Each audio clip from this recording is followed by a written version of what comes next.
Good day, and thank you for standing by. Welcome to the RDUS Recycling's third quarter 2024 earnings release call and webcast. At this time, all participants are in a listen-only mode. After the speaker's presentation, there will be a question-and-answer session. To ask a question during the session, you will need to press star 11 on your telephone. You will then hear an automated message advising your hand is raised. To withdraw your question, please press star 11 again. Please be advised that today's conference is being recorded. I would now like to hand the conference over to your speaker today, Michael Bennett, Investor Relations. Please go ahead. Thank you, Danielle, and good morning. I am Michael Bennett, the company's Vice President of Investor Relations. I am happy to welcome you to RDUS Recycling's earnings presentation for the third quarter of fiscal 2024. In addition to today's audio comments, we have issued our press release and posted a set of slides, both of which you can access on our website at radiusrecycling.com. Before we start, let me call your attention to the detailed safe harbor statement on slide 2, which is also included in our press release and in the company's Form 10-Q, which will be filed later today. As we note on slide 2, we may make forward-looking statements on our call today, such as our statements about our targets, volume growth, and margins. Our actual results may differ materially from those projected in our forward-looking statements.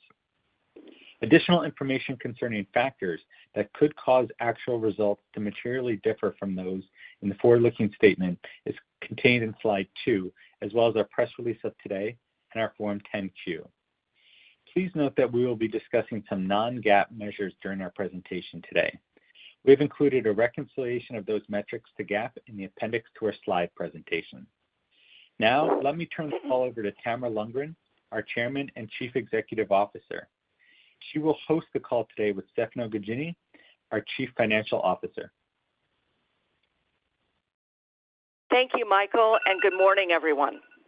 Welcome to RDUS Recycling's third quarter earnings call. I'd like to start off this morning by recognizing our employees for continuing to improve our safety performance. While we continue to work towards our goal of an injury-free workplace, our year-over-year safety results are trending positively.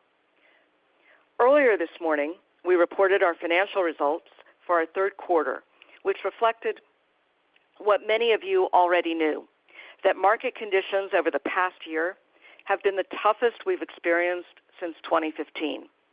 While our reported third quarter loss was $6.97 per share, $6.21 of this was related to a non-cash goodwill impairment charge and a related deferred tax valuation allowance. Our adjusted loss per share of 59 cents represents significantly better results than the prior quarter. And in light of the very strong headwinds in the recycled metals market, I want to recognize our team for delivering improved sequential results. Their actions show that we're not just waiting for the markets to improve, but are continuously focused on the things that we can control, lowering our costs, operating efficiently, meeting our customers' needs, and achieving the returns from our capital investments. Our concentrated focus on cost savings, productivity, technology investments, and recycling services is moving us forward. The benefits from all these initiatives should come through more clearly when the cyclical headwinds impacting scrap supply flows subside.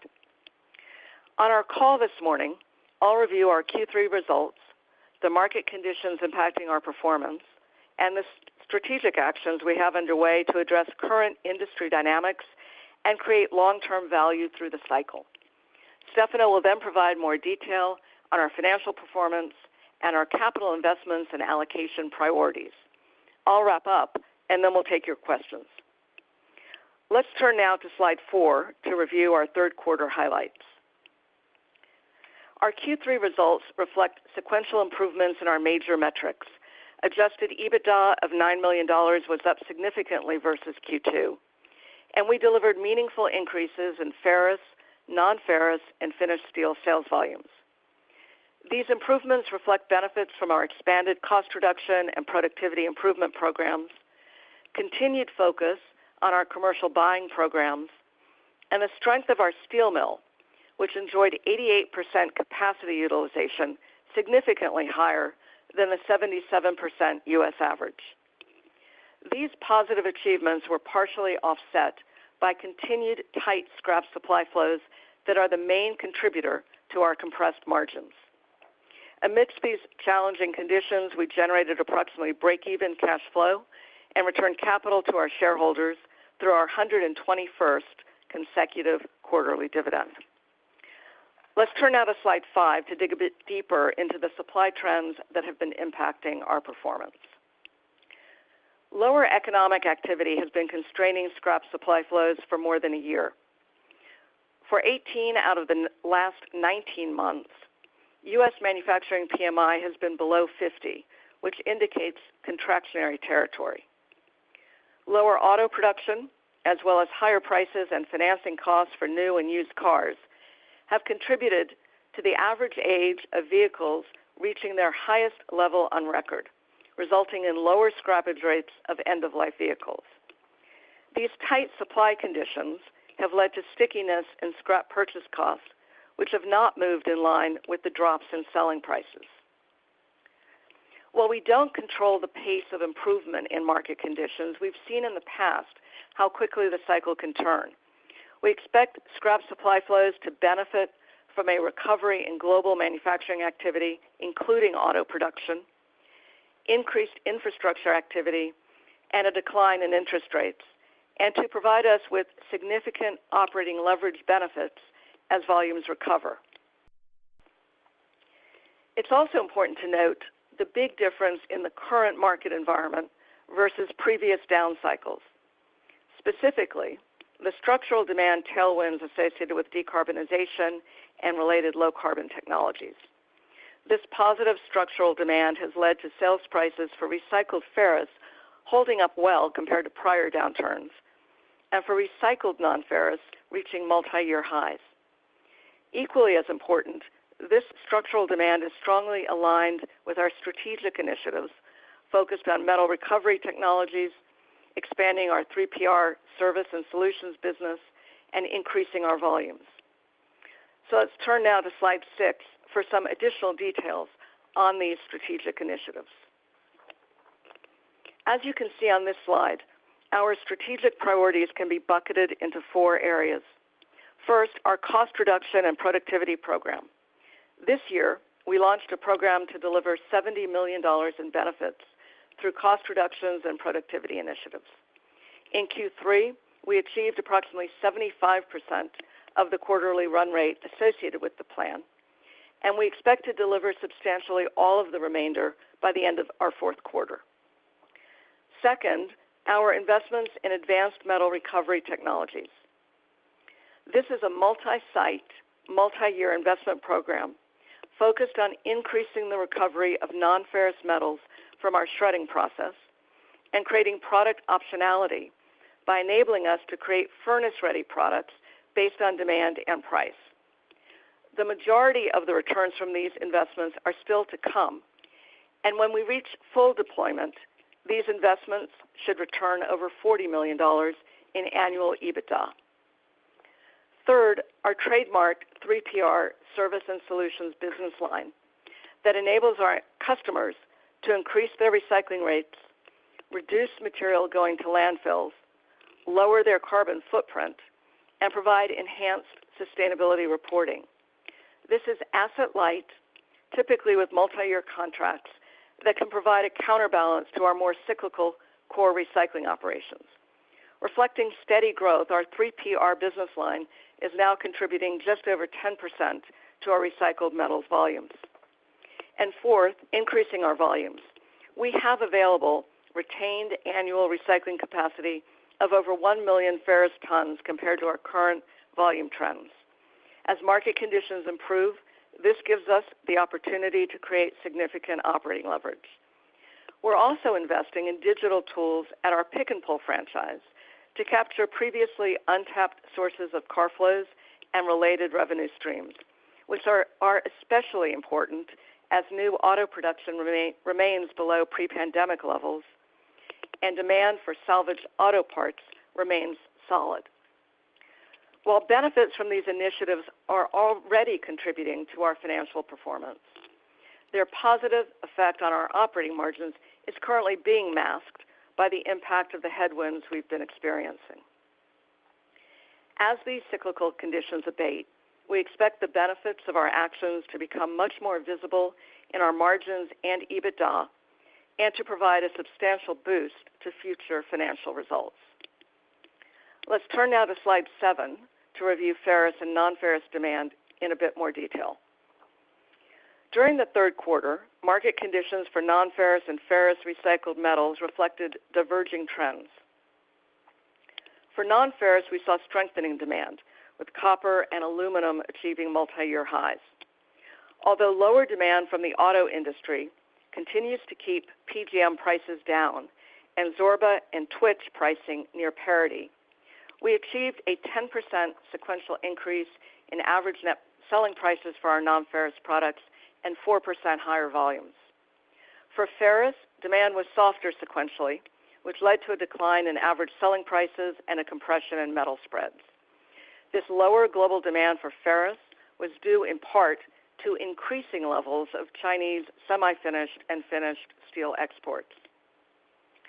Seasonality, together with sales of certain cargoes that were delayed at the end of the prior quarter, lifted our ferrous sales volumes. And finished steel sales volumes and utilization during the quarter at our steel mill were higher sequentially, driven by seasonally stronger construction activity in the western U.S. and western Canada. So now, let me turn the presentation over to Stefano. Thank you, Tamara, and good morning. I'll start with a review of the performance drivers in the third quarter, and we'll then cover progress on our cost reduction and productivity plan. Consolidated adjusted EBITDA in the third quarter improved to $9 million compared to $3 million in the prior quarter, driven by higher sales volumes, stronger non-ferrous demand, our cost reduction and productivity program, and recognition of insurance recoveries. These benefits more than offset the impact of the weaker ferrous market conditions. In the third quarter, as part of an impairment test required by accounting standards, we recognized a non-cash impairment charge of $216 million on goodwill allocated to 3 reporting units within our recycling operations. The impairment charge was triggered by the combination of the lower current financial performance of our recycling operations due to the challenging market conditions, including tight scrap generation and compressed metal spreads, coupled with the decrease in our market capitalization. The value of goodwill associated with our growing recycling services business remains supported. The non-cash goodwill impairment charge is adjusted out of our non-GAAP financial measures. In the third quarter, we also reached final settlement with insurers for our claim related to the shredder outage at our Everett facility that occurred in prior years. As a result, we recognized a final $7 million in insurance recoveries in the period, compared to $2 million in the second quarter. Our claim for this matter is now completed. As shown on the slide, cost savings and productivity measures are critical levers within our control to mitigate the current market conditions, inflationary headwinds, and operating margin pressure. We are focusing upon structural initiatives capable of generating sustained benefits independent of changes in market conditions or volumes. During the current fiscal year, we identified initiatives with annual run rate benefits aggregating to $70 million, including a reduction of SG&A expense by 10%. These initiatives are primarily comprised of production cost reductions, yield increases, optimization of transportation and logistics, decreases in non-trade procurement spend, adjustments in headcount and other employee-related expenses, and a reduction in discretionary activities such as travel and use of professional and other outside services. In the third quarter, we made significant progress with our plan and achieved approximately $13 million of benefits, an increase of $5 million sequentially. We expect to achieve substantially the full run rate by the end of our fiscal year. We incur restructuring charges and other exit-related costs of approximately $3 million in connection with these measures during the third quarter. Now let's move to slide 9 to discuss ferrous sales and the market dynamics. Export and domestic demand for ferrous recycled metals was softer sequentially. As Tamara mentioned, the surge in Chinese steel exports continued to negatively impact global demand. In the first 5 months of calendar year 2024, China's finished steel exports increased 23% year-over-year, impacting both steel production and ferrous scrap demand, particularly in Asia and the Middle East. Domestic scrap prices started the quarter higher than export, but then declined more significantly during the quarter. As a result of these dynamics, average net selling prices declined 9% sequentially and led to compression in metal spreads.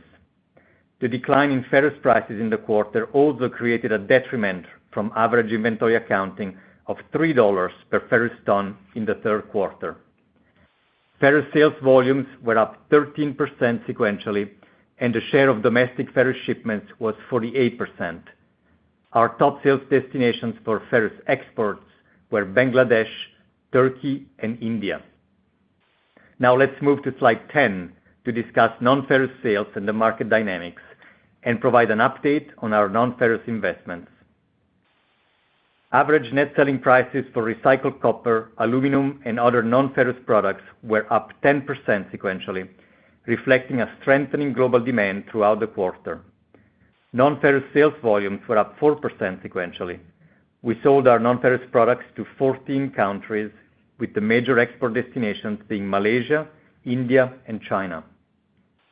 We continue the deployment of our advanced primary non-ferrous recovery systems, which drive the incremental metal recovery and the majority of the expected contribution from our investments in advanced recovery technologies. We made headway in the ramp-up activities on several of these primary systems during the quarter. We continue to work closely with our technology vendors and project completion of construction of the currently permitted primary systems by the end of the summer, with ramp-up to full operations to be reached by calendar year-end 2024. We have 2 primary systems left to start construction on the West Coast, subject to permitting approval.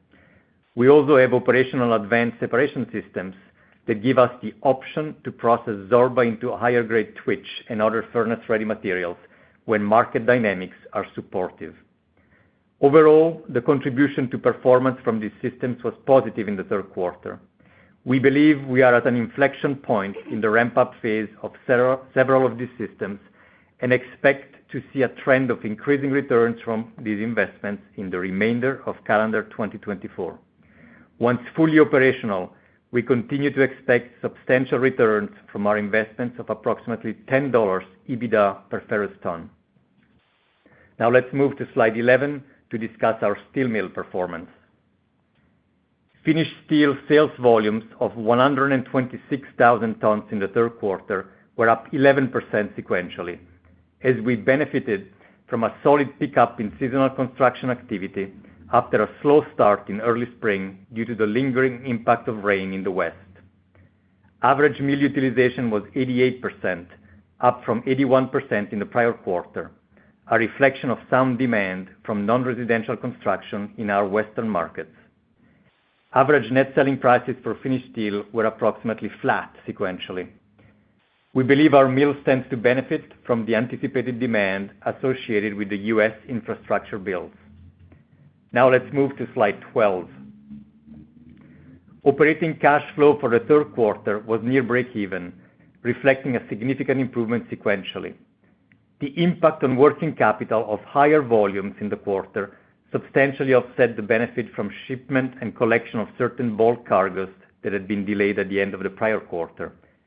Based on current levels of sales activity and demand, we expect the fourth quarter cash flow from operations to be positive. Capital expenditures were $16 million during the third quarter. We project capital expenditures for fiscal 2024 as a whole to be in the range of $75 to $80 million. Approximately one-fourth will be for growth projects, including for our non-ferrous technology initiatives and investments to support recycling services expansion, with the remaining spend for maintaining the business and environmental-related capital projects. The effective tax rate for the third quarter was a benefit of 18% on reported pre-tax results. Our tax rate in the quarter reflected a detriment directly related to the goodwill impairment charge, as it led to the recognition of a valuation allowance charge of $6 million on deferred tax assets. Excluding the impairment charge and its related tax impact, the tax rate on our non-GAAP results was a benefit of 27% in the third quarter. Net debt was $386 million at the end of the third quarter, and net leverage was 37%. Subsequent to the end of the quarter, we amended our existing revolving credit facility, which has a borrowing capacity of up to $800 million and matures in August 2027. The amendment provides for a relaxation of certain financial covenants for the 4 fiscal quarter-end periods through the end of the second quarter of fiscal 2025. The size of the credit facility and its maturity date were not changed as a result of the amendment. Our capital priorities are focused on reinvesting in the business and supporting our strategic initiatives, including completing the deployment of our technology investments and growing our recycling services business. Returning capital to shareholders through our quarterly dividend also is an important part of our balanced capital allocation. Given the quarter has just started, it is too early to provide a fourth quarter quantitative outlook at this time. And with that, I'll turn the call back over to Tamara. Thank you, Stefano. Today's market conditions won't last forever. And as we've discussed earlier, we are well positioned to benefit from demand trends associated with decarbonization, infrastructure investment, stronger global manufacturing activity, and declines in interest rates. We have more than 100 operating facilities producing annual ferrous volumes of over 4 million tons, non-ferrous volumes of over 700 million pounds, and more than 500,000 tons of low-carbon and net-zero carbon emission green finished steel products. There is a legacy at our company of facing challenges head-on and navigating through the toughest of times. Our team is experienced in managing what we can control in the short term while continuing to execute on our longer-term initiatives. Before we open the call for questions, I'd like to thank our team for their dedication and our customers, suppliers, and the communities in which we operate for their partnership. Working together, we continue to demonstrate the critical and essential role of our business in our local economies and across the globe. And now, operator, let's see if there are any questions. As a reminder, to ask a question, please press star 11 on your telephone and wait for your name to be announced. To withdraw your question, please press star 11 again. Please stand by while we compile the Q&A roster. Our first question comes from Martin Englert with Seaport Research Partners. Your line is now open. Good morning. Hello, good morning. Good morning. How are you? Good. Good. Thank you. Question of market fundamental trends persist over the foreseeable future. What other levers and options does the company have to address this if we look forward and we're in an environment 12 months from now where fundamentals just haven't changed for whatever various reasons? I guess, how do you think about your options? Have you considered if some of the ferrous facilities aren't inherently profitable, potential temporary idling of them until the market turns around? So let me take that to start, and then Stefano, why don't you add in as well? So when we think about what is the path to expand our margins, there are really 3 major areas that we consider to be near term. One is our AMRTS, the Advanced Metal Recycling Technology investments, which, as I mentioned before, the majority of the benefits are still to come and should be material when fully deployed, adding a significant amount of EBITDA. And we're through the bulk of it. We still have a couple of projects to get permitted, but that is one area that I would that we're focusing on, and that I would recommend that you look at, because it is so aligned with the increasing demand for non-ferrous metals. And so both near term and strategically, I think it is a very powerful investment program. The second is the completion of obtaining the benefits from the cost reduction and productivity program that we announced at the beginning of the year. As we mentioned earlier, we've achieved about 3/4 of the run rate through Q3, and we expect substantially the full benefit by year end. And I think that program is going to be particularly helpful to margins now that the inflationary pressure is lower. And then third, I would focus on the investments we're making in our recycling services business line. Our 3PR, which stands for third-party recycling, which is our take on third-party logistics, where we are providing services to customers to help them manage their recycling operations. So we're investing in that. It's contributing to increased volumes, and we're continuing to invest in digital tools in our pick and pull franchise in order to access previously untapped sources of supply. So I'd focus the attention on that, and then Stefano, you might want to just mention our process for asset monetization. Correct, Martin. We look at our operating platform and evaluate our portfolio on an ongoing basis. That includes, looking at various metrics from a performance perspective, as well as, looking at asset monetization opportunities if that were to be the case. Any more color on the asset monetization? Are these maybe smaller businesses that you're evaluating, or something higher level that's larger, like the steel mills business? We routinely... Oh, sorry, Stefano. No, go ahead. Go ahead, Tamara. Okay. We routinely look at our portfolio to see whether our sites are still in the best places. And so we see that particularly in our pick and pull franchise, where over the years we have monetized certain assets and moved development to other places. So it is something that we look at routinely. And when you mentioned in your question, underperforming sites or idling sites, that is something that we've done also in the past. That's very focused on where our supply flow is coming, what are we pushing through those sites, and are they long-term holds, or should they be monetized and repositioned elsewhere? The reported export ferrous price seemed a bit weak relative to the benchmark indices in the quarter. Can maybe touch on in some more detail the markets you were selling into, if you feel like you had to sell at maybe more competitive prices versus the benchmarks on average to secure volumes across the assets? I'll take that one, Martin.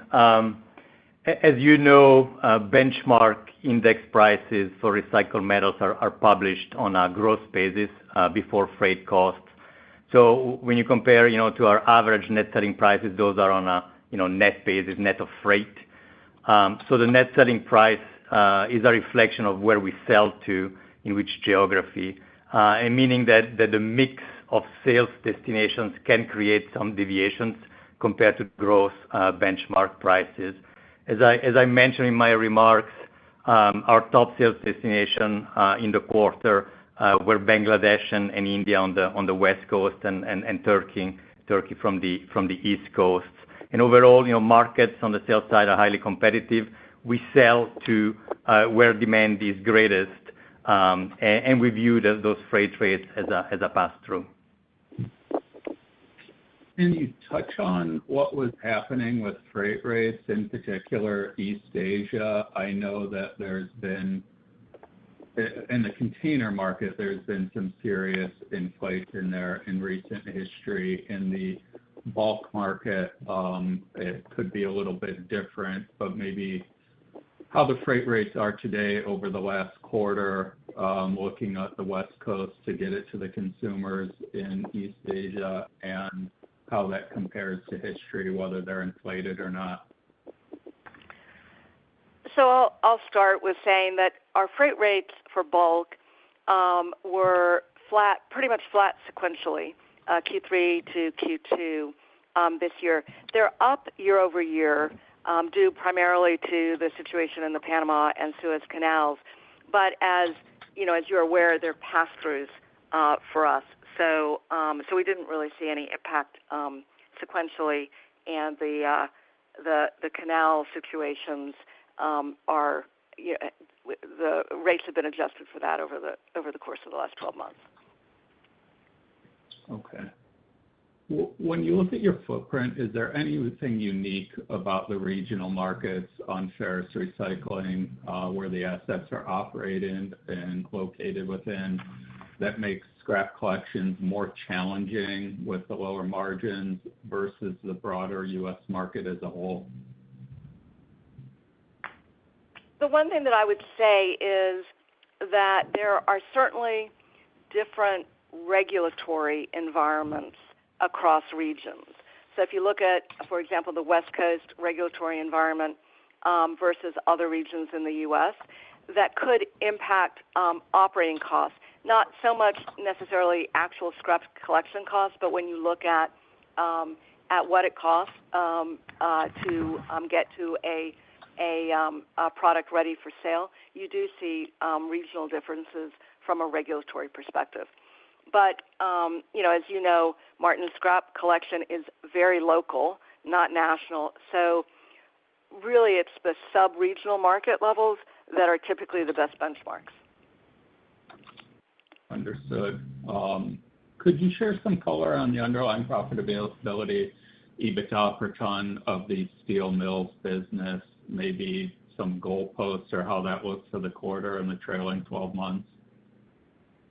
I'll take that one, Martin. As you know, we report our results on one segment, and that's on a consolidated basis. So we do not provide the steel mill contribution separately. Obviously, we have said before, in the current market, the contribution, right, of our steel mill and from the sale of finished steel of this integrated mill that we have remains, the mill remains a significant contributor to our consolidated performance. And spreads remain healthy in historical context, although obviously they are lower. They have declined from the all-time highs that we had seen in fiscal 22 and early 23. And I'll leave it at that. Qualitatively, are you able to discuss going through the business? You provide various metrics across the business lines. I understand that it's just consolidated group results, but we have a ferrous business, a steel mills business, auto parts business, non-ferrous business, of all the major, and services business too, but of all the major businesses, how many of them were EBITDA profitable over, current quarter, trailing 12 months? I'm trying to get a sense. I mean, I suspect that the steel mills business embedded in there is probably a large portion of the positive EBITDA contribution. Non-ferrous probably improved. I would guess ferrous is probably negative. I'd be a little bit unsure on the auto bodies business and assume that services is probably positive. Again, I think that, the answer I gave you before as far as not breaking apart the results in the way they are describing, we have one integrated platform, so all these businesses are integrated, including the mill. As we said before, we look at, our portfolio very focused on making sure that actually, from variable contribution perspective, every business that we have is contributing positively to results, and all of them were. So I think that's the level of detail we can provide, and at this time. Okay, I appreciate the color. Thank you, and good luck. It was nice to see the cost reduction efforts seem to be running a little ahead of the initial plan as far as timing. So nice job there. Thank you. Thank you. Thank you. One moment for our next question. Our next question comes from Samuel McKinney with KeyBanc Capital Markets. Your line is now open. Hi, Good Tamara morning. and Stefano. How are you? Good. Good morning. Good. I'll start on again on the ferrous export market. Despite headwinds from domestic consumption rates in Turkey and the impact of Chinese exports that you cited, your export volumes were solid quarter over quarter. Any way to frame up the impact that those delayed cargo ships had in your fiscal third quarter, and how dynamics of that market have developed over the course of this summer? Yeah, I'll start, Sam, here, and just from the perspective of the volumes, right, which were up 13% on the ferrous side sequentially. It's really two drivers there. One is the seasonality that we see on flows that came through, despite the fact that flows, remain, when we look at, prior years, they remain tight from a sequential perspective compared to the winter. They went up. And I would say that that's probably the majority of what makes up the increase. And the rest is from the delayed cargoes that we had at the end of Q3, which we shipped in Q3. With the higher volumes, we have also higher inventories, and so we look for those sales to continue into Q4. Okay. Any way to frame up the volume on those delayed cargo ships, how much they benefited the quarter? I would say it's more around 1/3 of that increase sequentially. Okay, thanks. That's helpful. And then moving into non-ferrous, global Zorba pricing remains pretty frothy, and you've mentioned before that the tight premium of Twitch over Zorba can make conversion less attractive. How do you view that market as Zorba prices remain high? Yeah, I'll start on that one. So obviously, with higher Zorba prices, right, irrespective of whether we process the Zorba into higher valued, Twitch and other furnace-ready materials, the higher value of Zorba, flows through our margins, and that's a positive contributor. So the higher the Zorba price, the better the margin. From the perspective of the processing itself, obviously we look at what we are able to generate in additional contribution from the processing, compare that to the processing cost, and if the market conditions, which is mainly driven by that a Twitch to Zorba premium, if that is high enough and beneficial, we will process the Zorba, and if not, we are going to forego that option. So it's truly about a product optionality. That's what our advanced aluminum separation systems that are currently operational allow us to have, is that product optionality, which comes in handy, and we can toggle between processing and not. So in the current environment, those market conditions and compression in that premium lead us to not processing the Zorba into Twitch. Yes. Lastly, for me, this year's CapEx of $75 to $80 million, should we expect a similar sort of low range next year as well? Yeah, Sam. We have that range for the current year. What we have not provided, right, a target for next year in the current environment with compressed spreads and lower performance. Clearly, our CapEx is part of our balanced capital allocation. Our CapEx is something that we look at, and we have the ability to adjust our CapEx spend to align with those market conditions and company performance and cash flow trends, and reprioritize certain projects. Clearly, the adjustments or tweaks in that spend does not impact our investments to complete the advanced non-ferrous recovery systems. We continue full steam on that, and we also continue to grow our recycling services. So when I step back and I look at those levels of CapEx, one way is to look at what we're spending today and continue to think about that as ability to flex. The other way to look at it, I do that from a depreciation perspective. We have depreciation around $95 to $100 million on an annual run rate currently. That's another way to kind of look at a longer term, CapEx spend potential. Okay, great. That's it for me. Thank you. Thank you. Thank you. This concludes our question and answer session. I would now like to turn it back to Tamara Lundgren for closing remarks. Thank you. And thank you, everyone, for your time today. We look forward to speaking with you again when we report our fourth quarter results in October. In the interim, stay safe and stay well. This concludes today's conference call. Thank you for participating. You may now disconnect.